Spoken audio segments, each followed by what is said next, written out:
안녕하세요. 여배우의 책방의 달세뇨입니다. 오늘 달세뇨가 읽어드릴 책은 근대 일본 추리 소설의 선구자로 불리우는 에도가와 람포의 애벌레입니다. 애벌레는 1929년 신세이넨 1월호에 발표된 에도가와 람포의 초기 대표작 중 하나로 작가의 독특한 작품 세계가 가장 잘 묘사된 강렬한 이야기를 담고 있습니다. 그럼 달세뇨가 읽어드리는 에도가와 람포의 애벌레 시작하겠습니다.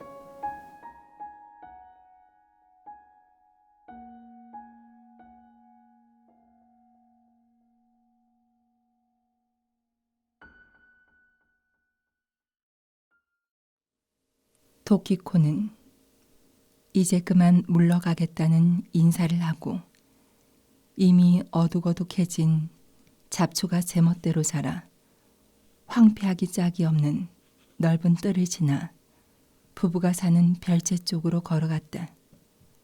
그녀는 가장 싫어하는 흐물흐물한 가지 무침을 씹었을 때의 뒷맛 같은 묘한 심정으로 방금 집주인인 예비역 소장이 늘어놓은 빤한 칭찬을 떠올렸다. 스나가 중이가 보여준 충성심은 더 말할 필요도 없이 우리 육군의 자랑이지만 그런 이야기는 이미 세상에 널리 알려져 있네. 하지만 자네는 고든 절개로 그런 패인을 3년이란 세월 동안 전혀 실은 내색하지 않고 자기 욕심을 완전히 버린 채 정성으로 보살피고 있어. 아내로서 당연한 일이라고 치부하면 그만이지만 그럴 수는 없는 일이야. 난 정말 감탄스러워. 요즘 같은 세상에 미담이라고 생각해. 하지만 아직 살 날이 많이 남았지. 부디 마음 변치 말고 잘 보살펴 주길 바라네. 늙은 와쇼 소장은 볼 때마다 한마디라도 하지 않으면 마음이 편치 않다는 듯이 지금은 자기 식객인 옛 부하 스나가 전 중이와 그 아내를 극구 칭찬했다. 도키코에게 그 말은 방금 이야기한 가지 무침 씹는 맛이라 그녀는 될 수 있으면 늙은 소장과 마주치지 않으려고 했다. 하지만 하루 종일 말도 못하는 불구자와 마주하고 있을 수도 없어 와쇼 소장이 집을 비울 때를 틈타 수다를 떨러 부인과 따님 방에 드나들었다. 하기야 그런 칭찬도 처음에는 도키코의 희생정신, 보기 드문 정절에 어울리게 말로 표현할 수 없는 쾌감으로 다가왔지만 요즘은 그런 말들이 예전처럼 고지곳대로 받아들여지지 않았다. 아니, 그런 칭찬이 두렵기까지 했다. 그런 말을 들을 때마다 도키코는 너는 정절이라는 미명에 숨어 세상에 끔찍한 죄악을 저지르고 있는 거야 라는 꾸지람을 면전에서 듣는 기분이 들어 오싹할 정도로 무서워졌다. 돌이켜보면 스스로 생각하기에도 사람의 마음이 이리도 쉽게 변하는 건가 싶을 만큼 도키코의 마음은 크게 바뀌었다. 처음에는 세상 물정 모르고 워낙 내성적이라 글자 그대로 정절을 지키는 아내였던 도키코는 겉으로 보기와는 달리 지금 마음속에는 끔찍한 정욕이 둥지를 틀어 불구자라는 말로는 부족할 정도로 처참한 상태였던 불쌍한 불구자인 남편을 예전에는 충성스럽고 용맹한 국가의 간성이었던 사람을 오로지 자기 정욕을 채우기 위해 사육하는 짐승처럼 또는 일종의 도구처럼 여기기에 이를 정도로 변하고 말았다. 그 음란한 괴물은 대체 어디에서 왔을까? 그 누런 살덩어리가 지닌 기이한 매력 때문일까? 사실 도키코의 남편 스나가 전 중위는 한 덩이의 누런 고깃 덩어리에 지나지 않았다. 그리고 기형적인 팽이처럼 그녀의 정욕을 불러일으키는 물체에 불과했다. 아니면 서른인 도키코의 육체에서 넘치는 정체 모를 힘 때문일까. 아마 양쪽 다일지도 모르겠지만 와시오 소장한테 무슨 이야기를 들을 때마다 도키코는 요즘 부쩍 살이 오른 자기 몸과 다른 사람도 꺼려할 자기 체치 때문에 찜찜한 기분이 들지 않을 수 없었다. 난 대체 왜 이리 바보처럼 뒤룩뒤룩 살이 오르는 걸까? 그러면서도 안색은 묘하게 창백했다. 와시오 소장은 칭찬을 늘어놓으면서도 도키코의 살오른 몸집을 늘 의심스러운 눈빛으로 바라보았는데 아마 이것이 도키코가 늙은 장군을 꺼리는 가장 큰 원인인지도 모른다. 외진 시골이라 안채와 별채는 거의 50m가량 떨어져 있다. 그 사이에는 길도 없는 무성한 풀밭이라 걸핏하면 구렁이가 부스럭부스럭 소리를 내며 기어 나오거나 자칫 발을 헛디디면 풀에 가려 잘 보이지 않는 옛 우물에 빠질 수도 있다. 넓은 저택 주위에는 명색뿐인 허술한 산 울타리가 쳐져 있고 그 바깥으로는 논밭이 이어진다. 도키코 부부가 사는 2층짜리 별채는 멀리 있는 하치만 신사의 숲을 등지고 거기 검은 그림자로 우두커니 서 있었다. 하늘의 별이 하나둘 반짝이기 시작했다. 방 안은 이제 캄캄하리라. 남편은 램프에 불을 붙일 힘도 없다. 도키코가 켜주지 않으면 그 살덩어리는 어둠 속에서 좌식 의자에 기대거나 아니면 의자에서 떨어져 다다미 위에 누워 눈만 껌뻑거린다. 불쌍하게도 그런 생각을 하면 불쾌하기도 하고 비참한 생각도 들고 슬프기도 했다. 그렇지만 그런 감정 어딘가에 음탕한 생각이 섞여 있어 도키코의 등골을 오싹하게 했다. 집이 가까워지자 뭔가를 상징하듯 검은 입을 쩍 벌리고 있는 2층 창 장지문이 보였다. 거기에서 쿵쿵쿵 하고 다다미를 두드리는 둔탁한 소리가 들려왔다. 저런, 또 저러고 있네. 도키코는 눈시울이 뜨거워질 만큼 불쌍한 마음이 들었다. 그것은 몸이 자유롭지 못한 남편이 벌렁 누워 구르면서 자기 짝인 도키코를 계속 불러댈 때 나는 소리였다. 지금 가요. 배고프죠? 도키코는 남편이 듣지도 못한다는 걸 알면서도 버릇처럼 그렇게 말하며 서둘러 부엌문으로 뛰어들어가 얼른 계단을 올라갔다. 세 평 남짓한 2층 방에는 신용만 낸 도코노마가 있는데 그 구석에 받침 있는 남포등과 성냥이 있다. 많이 기다렸죠? 미안해요. 라거나 지금 가요 지금. 그렇게 보채도 캄캄하니 뭘 할 수가 없지. 바로 불을 켤게요. 조금만 기다려요. 조금만. 하며 이런저런 혼잣말을 하면서 남편은 귀가 전혀 들리지 않으니까 불을 붙인 남포등을 방 한쪽에 있는 책상 옆으로 가지고 갔다. 책상 옆에는 유젠 염색을 한 모슬림 방석을 묶어놓은 신한 특허를 받았다던가 하는 좌식 의자라는 게 놓여 있었는데 그 위에는 아무것도 없고 한참 떨어진 바닥에 이상한 물체가 뒹굴고 있었다.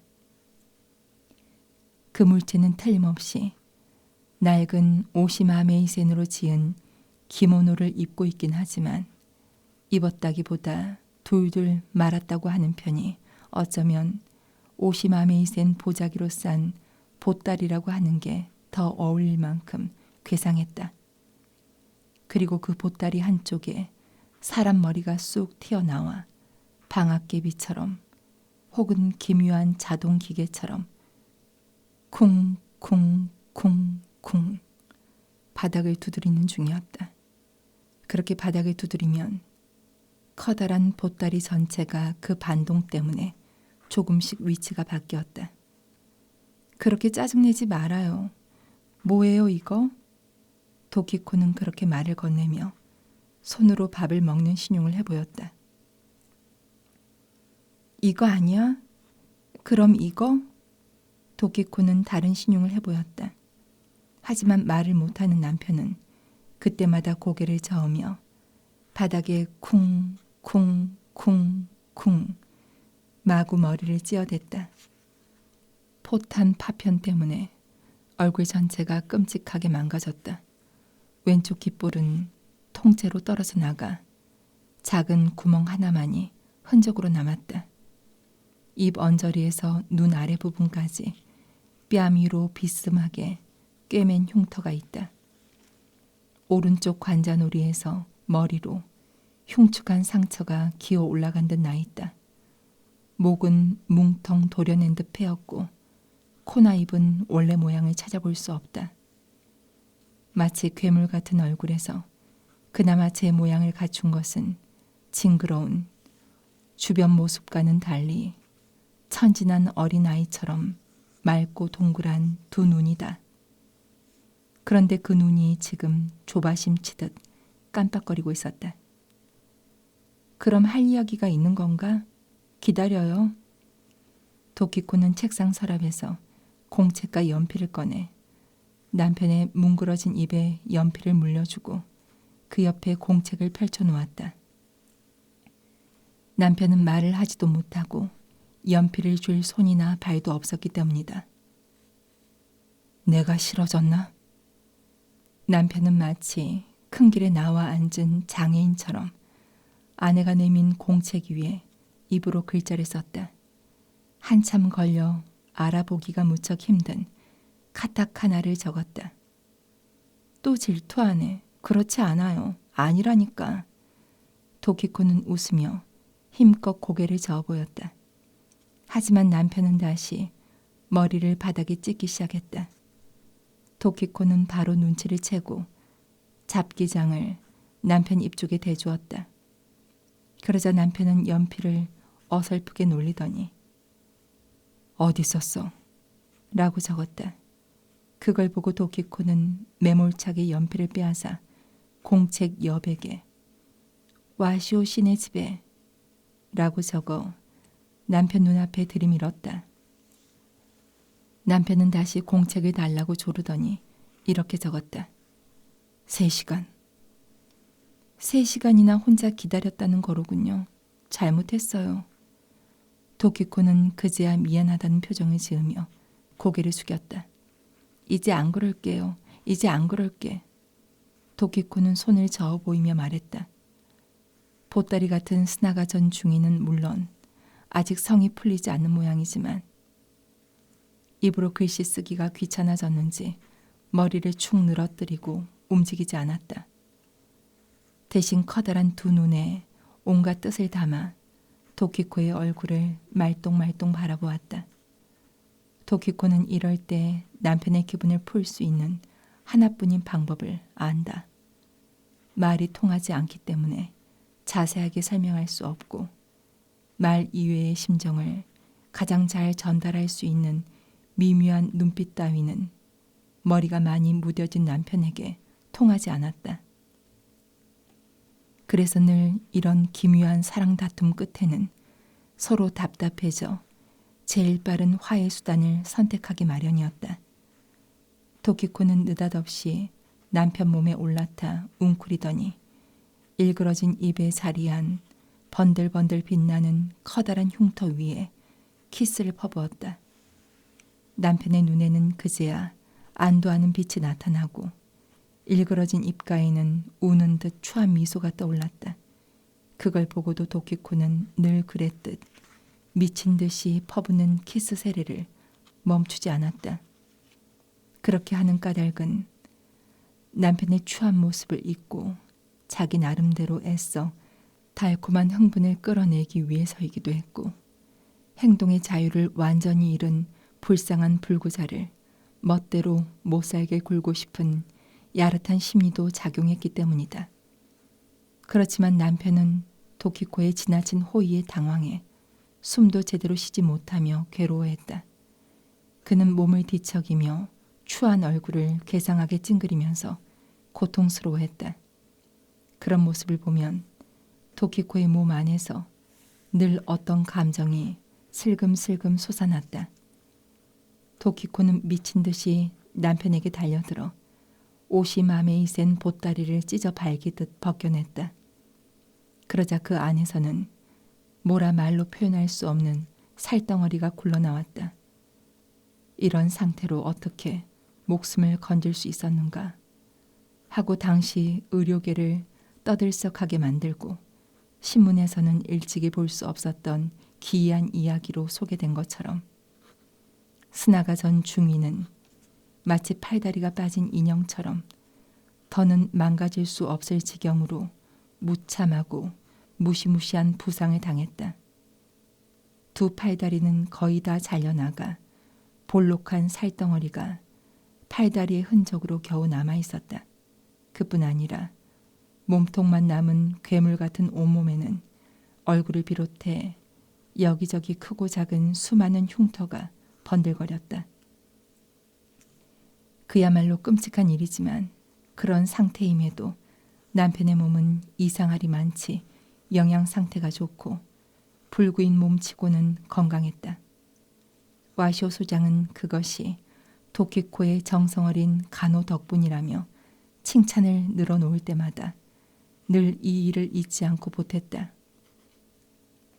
달리 누릴 즐거움이 없어 식욕이 강하기 때문인지 반들반들한 복부가 터질 듯이 부풀어 몸통밖에 남지 않은 육체에서도 유난히 그 부분이 두드러졌다. 그건 마치 커다랗고 누런 애벌레 같았다. 또는 도키코가 늘 속으로 생각하듯 아주 기이한 기형적인 살덩어리 팽이였다.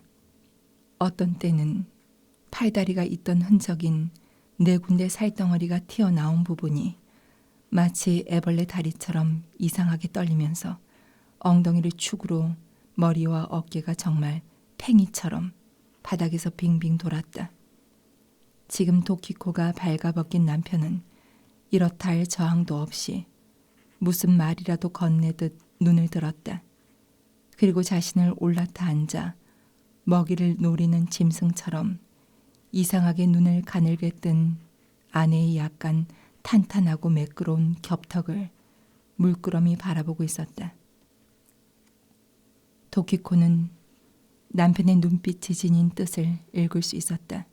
그 눈빛은 지금처럼 도키코가 한 걸음 더 나아가면 사라지고 만다.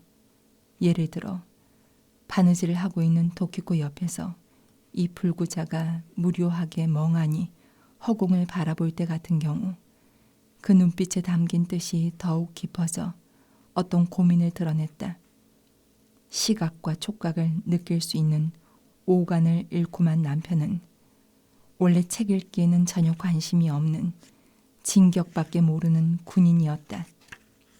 충격 때문에 머리가 무뎌진 뒤로는 글자와 완전히 인연을 끊고 말아 이젠 그저 짐승과 마찬가지로 물질적인 욕망 말고는 어디에서도 위안을 얻지 못하는 처지다.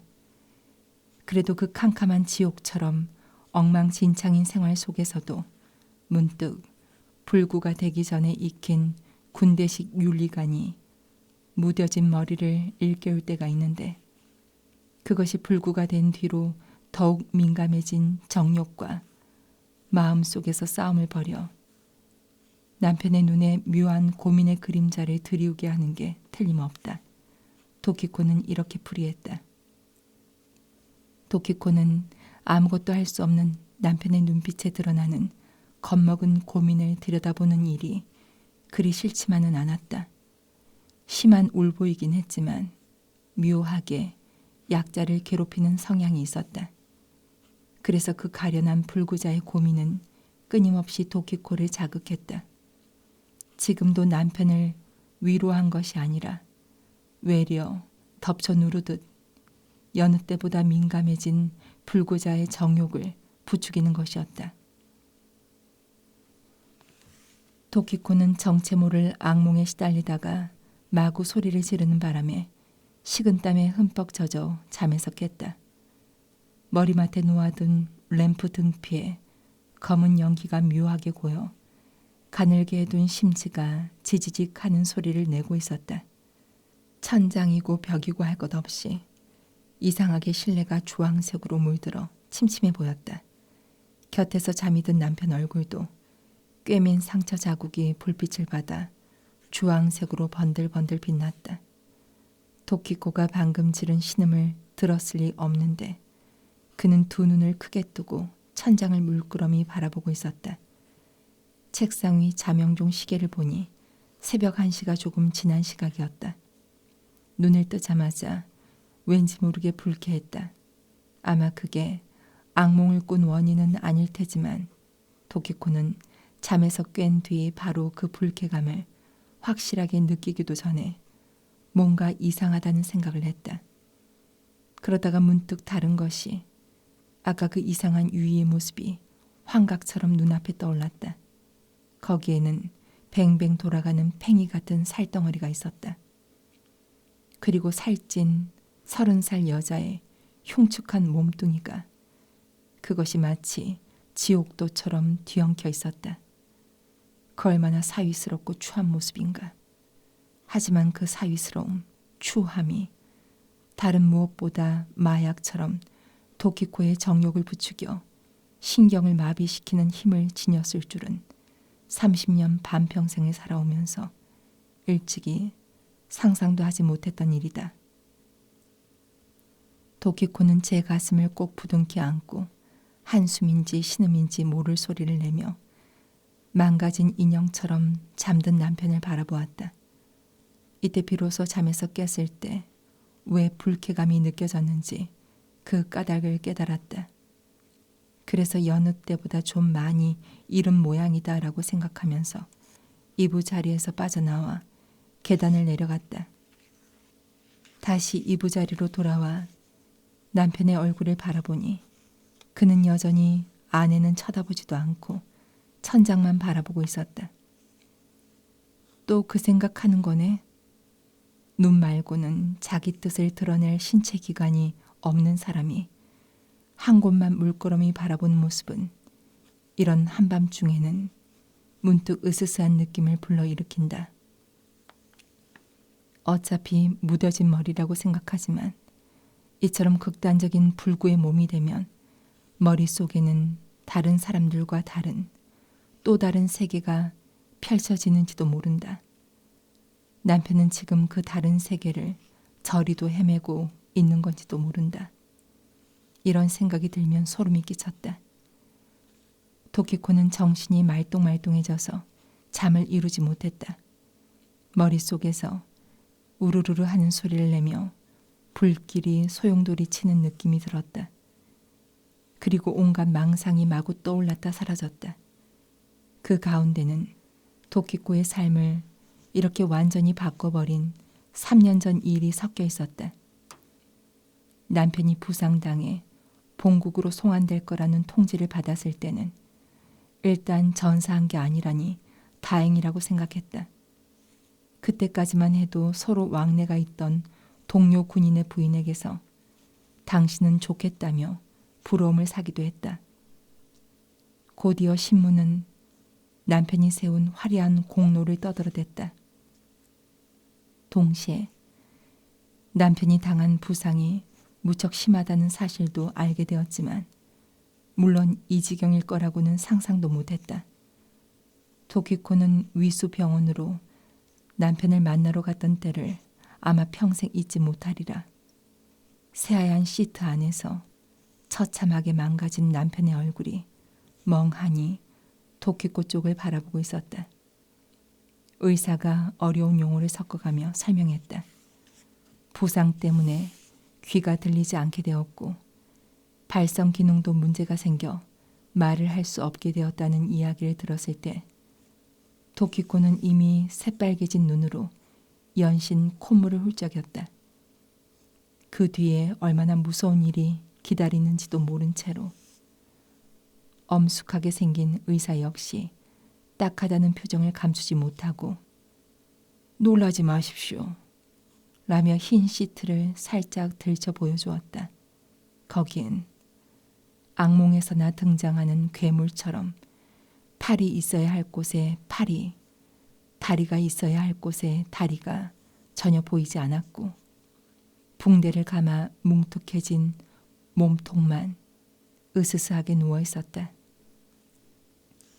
마치 석고로 빚어 생명이 없는 흉상을 침대에 눕혀놓은 느낌이었다. 도키코는 눈앞이 흔들거리는 현기증 같은 것을 느껴 침대 발치에 주저앉고 말았다. 너무 슬퍼 남의 눈도 아랑곳하지 않고 소리내어 엉엉 운 것은 의사와 간호사가 별실로 데려다 준 뒤부터였다. 도키코는 거기에 있는 지저분한 탁자 위에 엎드려 오래 울었다.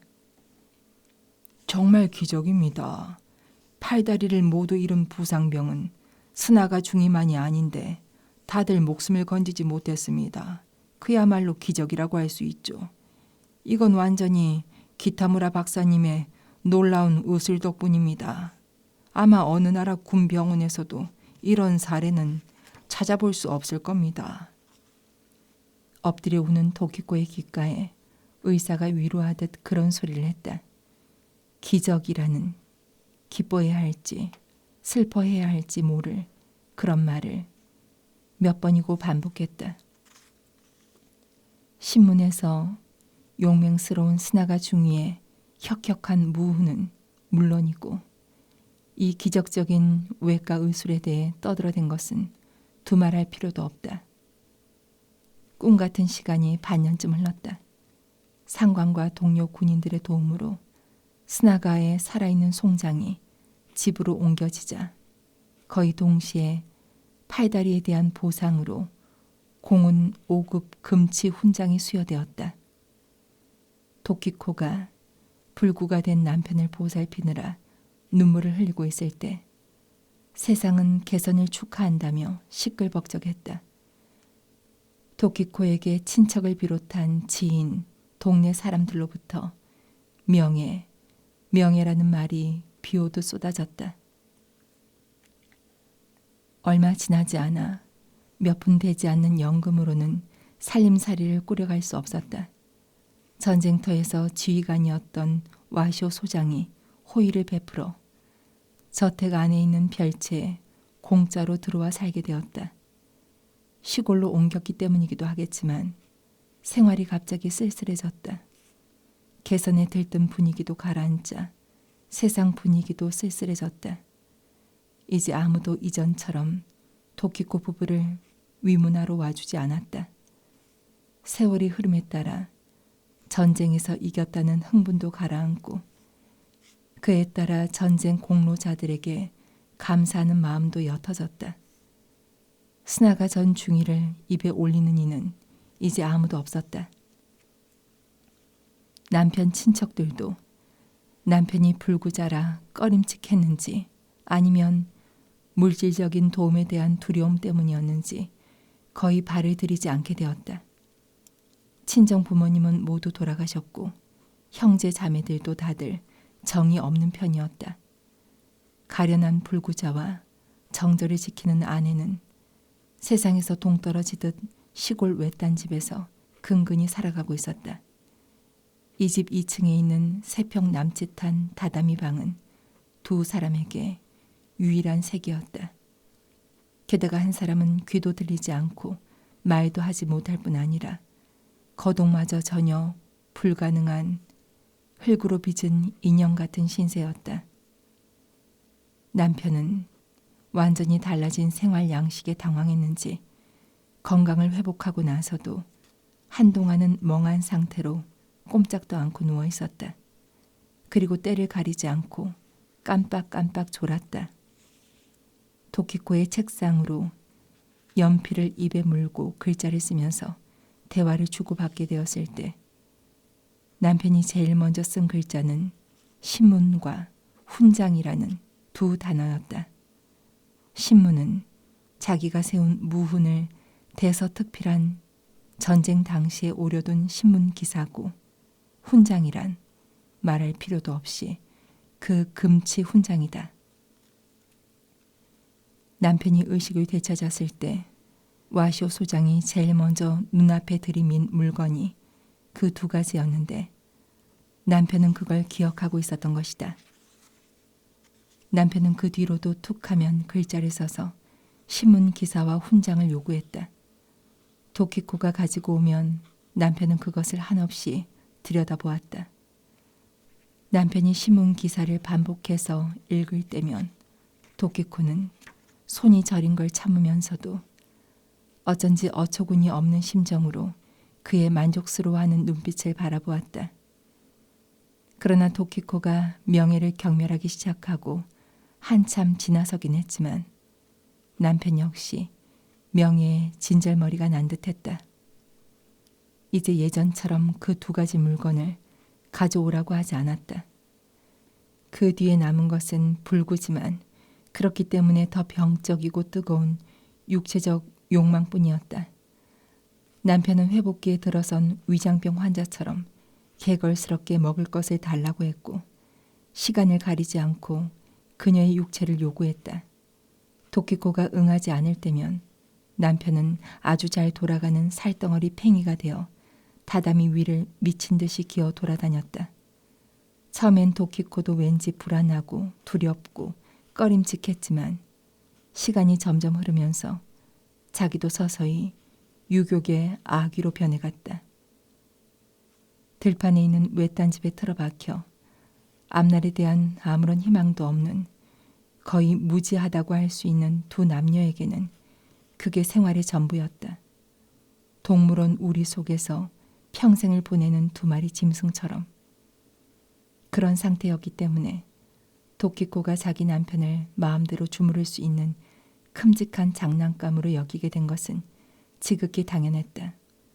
또 남편의 부끄러운 줄 모르는 행위에 맞들인 도키코가 다른 사람들과 비교해도 훨씬 튼튼한 그녀가 남편이 힘들게 여길 때까지 놔주지 않는 것도 당연한 일이었다. 도키코는 이따금 자기가 미치고 마는 게 아닌가 생각했다. 자신의 어디에 이런 끔찍한 감정이 숨어 있었던 걸까 싶어 기가 막혀 몸서리를 칠 때도 있었다. 말도 못하고 듣지도 못하며 혼자서는 제대로 움직이지도 못하는 이 기구하고 불쌍한 도구는 결코 나무나 흙으로 만든 것이 아니라 희로애락을 지닌 생명이라는 점이 그지없는 매력이었다. 게다가 표정을 드러내는 단 하나뿐인 기관인 동그란 두 눈이 도키코의 끊임없는 요구에 대해 어떤 때는 잠옷 슬픈 듯이 어떤 때는 잠옷 화난 표정을 지었다. 게다가 아무리 슬퍼도 눈물도 닦지 못하고 아무리 화가 나도 아내에게 겁을 줄 만한 힘도 없어 결국은 도키코의 압도적인 유혹을 견디다 못해 남편 역시 비정상적인 병적 흥분에 빠져버리고 말았다. 그렇게 이런 완전히 무력한 생명을 본인 뜻을 거슬러가며 들볶는 일이 이미 더할 나위 없는 즐거움이 되기까지 한 상태였다. 도키코가 눈을 감자 지난 3년 동안의 일들이 그 격정적인 장면들만이 토막토막 이어져 2중 3중 겹쳐져서 나타났다가 사라졌다. 이 토막난 기억은 매우 또렷해서 눈꺼풀 안쪽에 활동 사진처럼 나타났다. 도키코의 몸에 이상이 있을 때마다 늘 이런 현상이 일어나곤 했다. 그리고 이런 현상이 일어날 때면 그녀의 야성은 더욱 우악스러워져 불쌍한 불구자를 더욱 심하게 들볶았다. 도키코 스스로도 그걸 의식하고 있긴 하지만 몸 안에서 끓어오르는 흉포한 힘을 자기 의지만으로는 어떻게 해볼 수도 없었다. 문득 정신을 차리니 방안이 마치 도키코의 환각처럼 안개에 쌓인 듯 어두워지는 느낌이 들었다. 환각 밖에 또 한 겹의 환각이 있어서 그 바깥쪽 환각이 지금 막 사라져가는 느낌이 들었다. 안 그래도 신경이 곤두선 도끼코는 그만 겁이 나 갑자기 심장 고동이 빨라졌다. 그런데 가만히 생각해 보니 별일 아니었다. 도끼코는 이부자리에서 빠져나와 머리맡에 둔 램프 심지를 올렸다. 아까 가늘게 두었던 심지가 다 타서 등불이 꺼지려던 참이었다. 방안이 대번에 밝아졌다. 그렇지만 여전히 시야가 주황색으로 침침한 느낌이 들어 좀 이상하다는 생각이 들었다. 도끼코는 그 불빛을 보고 문득 생각난 듯이 남편 얼굴을 들여다보았다. 남편은 여전히 자세를 전혀 바꾸지 않고 천장의 한 곳만을 노려보고 있었다. 언제까지 그렇게 생각에 잠겨 있을 건가?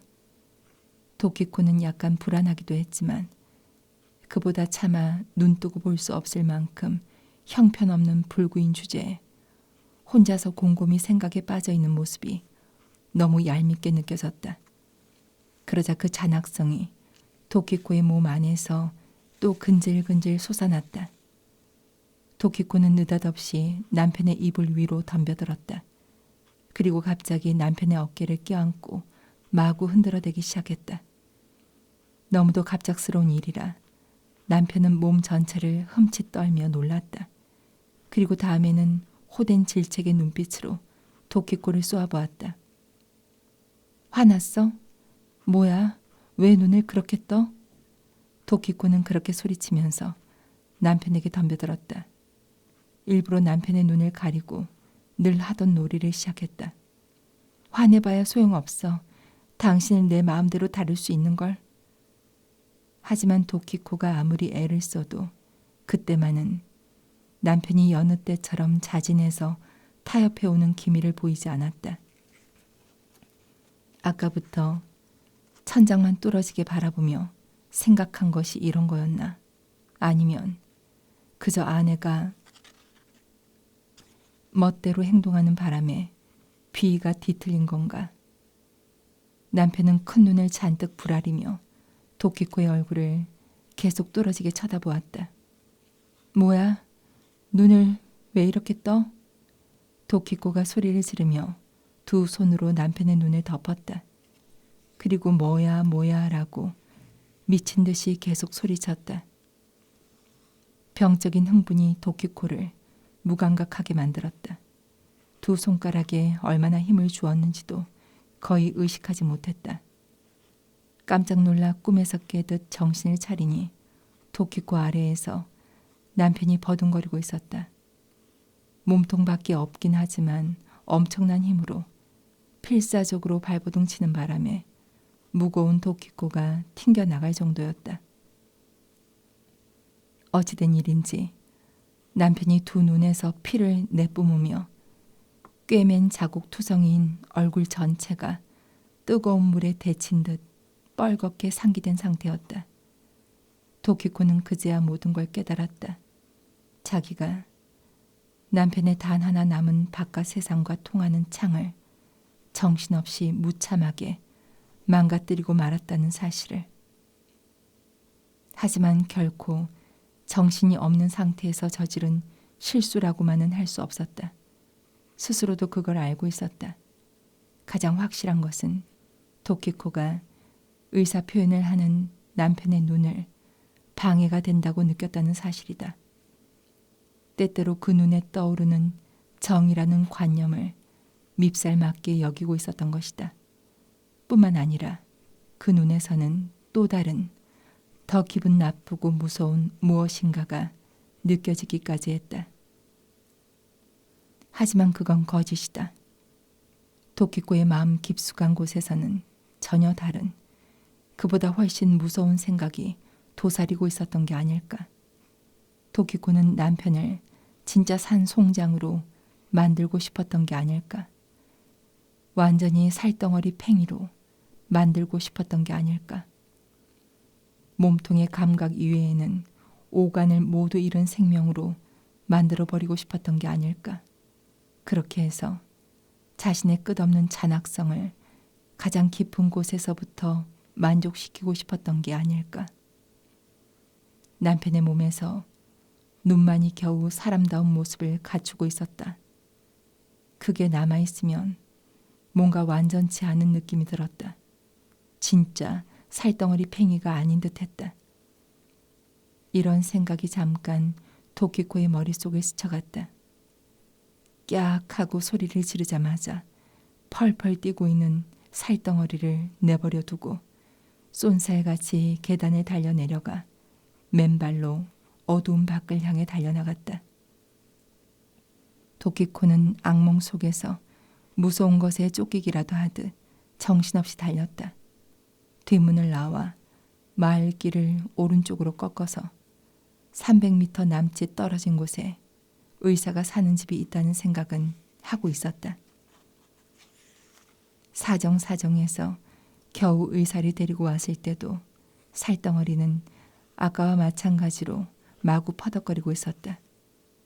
소문은 들었지만 여태 직접 본 적이 없었던 마을 의사는 그 끔찍한 모습을 보고 간담이 서늘해져서 사소한 실수로 이런 뜻밖의 일이 벌어지게 된 과정을 구구절절 설명하는 도키코의 말도 귀에 잘 들어오지 않는 듯했다. 그는 진통제 주사를 놓고 상처를 치료하더니 서둘러 돌아갔다. 남편이 겨우 버둥거리기를 멈췄을 무렵에는 날이 훤히 밝았다. 도키코는 남편의 가슴을 쓰다듬어 주면서 눈물을 뚝뚝 흘렸다. 미안해요. 미안해요. 살덩어리는 다쳐서 열이 오르는지 얼굴이 새빨갛게 부어오르고 심장은 마구 뛰었다. 도키코는 종일 남편 옆을 떠나지 않았다. 밥도 먹지 않았다. 그리고 남편의 머리와 가슴에 얹은 물수건을 쉴 새 없이 갈아주거나 미친 사람처럼 주절주절 사과를 했다. 남편 가슴에 손가락으로 용서하세요 라는 글자를 몇 번이고 썼다. 슬픔과 죄의식 때문에 시간이 가는 줄도 몰랐다. 저녁 무렵이 되어 남편은 열도 조금 가라앉고 호흡도 편해졌다. 남편의 의식이 정상으로 돌아온 게 분명하다고 생각한 도키코는 다시 남편 가슴에 한 글자 한 글자 또박또박 용서하세요 라고 쓰고는 반응을 살폈다. 하지만 살덩어리는 아무런 대꾸도 없었다. 눈을 잃었는데 살덩이는 꼼짝도 하지 않고 표정도 변함이 없었다.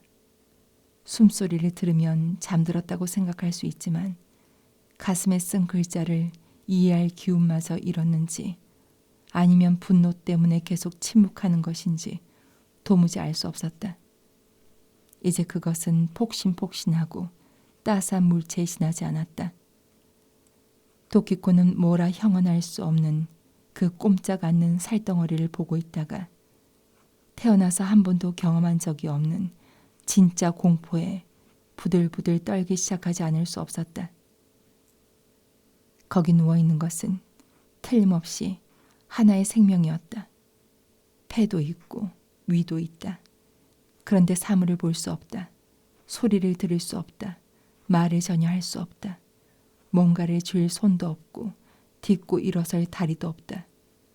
그에게 이 세상은 영원한 정지이며 부단한 침묵이고 끝없는 어둠이다. 일찍이 누가 이런 무서운 세계를 상상할 수 있었을까? 그런 세계에 사는 사람의 마음은 무엇에 비할 수 있을까? 그는 틀림없이 사람 살려라고 외치고 싶을 것이다. 아무리 어렴풋하더라도 좋으니 사물의 모습을 보고 싶으리라. 아무리 희미해도 좋으니 어떤 소리든 듣고 싶으리라. 무언가의 의지에 뭐든 꼭 움켜쥐고 싶으리라. 하지만 그에게는 그 어떤 것도 완벽하게 불가능했다. 지옥이다. 지옥. 도키코는 불쑥 소리내어 울기 시작했다. 그리고 돌이킬 수 없는 죄업과 덜어낼 길 없는 슬픔에 어린애처럼 홀쩍거리면서 그저 사람이 보고 싶어서, 세상 사람들과 같은 모습을 지닌 사람이 보고 싶어서. 애처로운 남편은 내버려 두고 와쇼 예비역 소장 가족이 사는 안채로 달려갔다. 너무 흐느끼는 바람에 알아듣기 힘든 기나긴 도시코의 참회를 말없이 들은 와쇼 소장은 너무나도 놀라운 사실에 한동안 말조차 할 수 없었다. 어쨌든 선아가 중위에게 가봅시다. 이윽고 그가 침울하게 말했다. 이미 날이 저물었기 때문에 노인을 위해 제등을 내왔다. 제각각 생각에 잠긴 두 사람은 말없이 어두운 풀밭을 지나 별채로 갔다. 아무도 없군. 어찌 된 건가? 앞장서서 별채 2층으로 올라간 노인이 깜짝 놀라 물었다. 아니에요. 그 이부자리 안에 있을 거예요. 도키코는 노인을 뒤따라 아까까지 남편이 누워 있었던 이불 쪽으로 가보았다. 하지만 참으로 이상한 일이었다. 남편은 거기에 없었다. 도키코는 말을 잇지 못하고 멍하니 서 있었다. 그 불편한 몸으로 설마 이 집을 나갈 수는 없을 거야. 집 안을 찾아봐야지. 이윽고 소장이 재촉하듯 말했다. 두 사람은 위층 아래층을 샅샅이 뒤졌다. 그렇지만 남편은 어디서도 나타나지 않았다. 뿐만 아니라 오히려 무서운 것을 발견했다. 이게 뭘까요? 도키코는 아까 남편이 누워있던 머리맡에 작은 기둥을 뚫어지게 바라보며 말했다. 거기에는 어린애가 장난삼아 쓴 글자같이 어지간히 공리를 하지 않고서는 의미를 알 수 없을 글이 연필로 희미하게 적혀 있었다. 용서한다. 도키코는 그 글씨를 읽고 바로 모든 상황을 짐작했다. 남편은 제대로 움직이지도 못하는 몸으로 책상 위에 놓인 연필을 입으로 더듬어 찾았다. 그게 남편에게 얼마나 힘든 일이었을까. 간신히 4글자만 남겼다. 자살한 건지도 모르겠어요. 도키코는 노인의 얼굴을 바라보고 핏기 잃은 입술로 벌벌 떨며 말했다. 안채에 급히 알려 하인들이 손에 제등을 들고 안채와 별채 사이 잡초무성한 뜰에 모였다. 그리고 각자 분담하여 어두운 뜰 안 여기저기를 수색하기 시작했다. 도키코는 마구 뛰는 가슴을 안고 와쇼 노인 뒤를 따라 그의 손에 들린 제등의 흐릿한 불빛의 의지에 걸었다. 그 기둥에 용서한다고 적혀 있었다. 그건 도키코가 먼저 남편 가슴에 용서하세요라고 적은 글에 대한 대답이 틀림없었다. 남편은 나는 죽을 거다. 그렇지만 네 행동에 화가 나서 이러는 것은 아니다. 마음 놓아라. 라고 말한 것이다. 그 너그러운 마음이 도키코의 가슴을 더욱 아프게 했다. 손발이 없는 불구자가 제대로 내려갈 수 없으니 온몸을 던져 계단을 굴러 떨어져야만 했을 것을 생각하면 슬프기도 하고 무섭기도 해 소름이 끼쳤다. 잠시 걷던 도키코는 문득 어떤 생각이 머릿속에 떠올랐다. 그래서 노인에게 살짝 속삭였다. 저기 앞쪽에 옛날 우물이 있었잖아요. 늙은 장군은 그저 고개만 끄덕이고 그쪽으로 걸어갔다. 제등 불빛은 끝없는 어둠 속을 사방 몇 걸음 정도만 뿌옇게 밝힐 뿐이었다. 그 우물이 이 부근에 있었는데. 와쇼 노인은 혼잣말을 하면서 될 수 있으면 멀리까지 보이도록 제등을 들어 올렸다. 그때 도키코는 문득 어떤 예감에 휩싸여 그 자리에 멈춰섰다.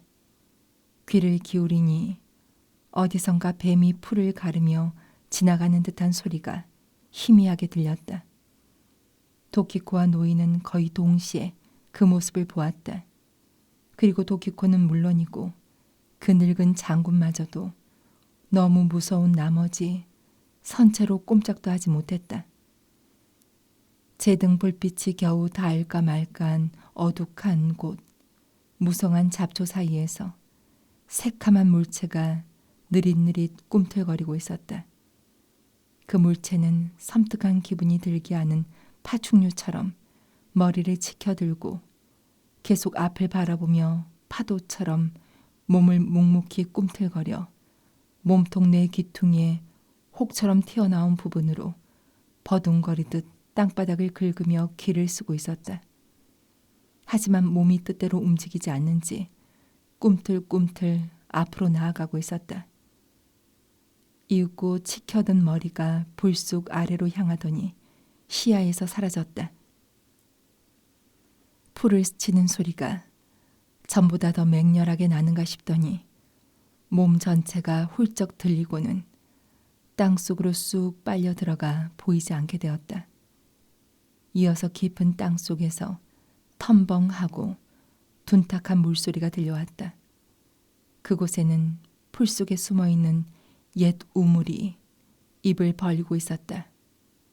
두 사람은 그 광경을 지켜보고도 바로 달려갈 생각도 못하고 한없이 그 자리에 멍하니 있었다.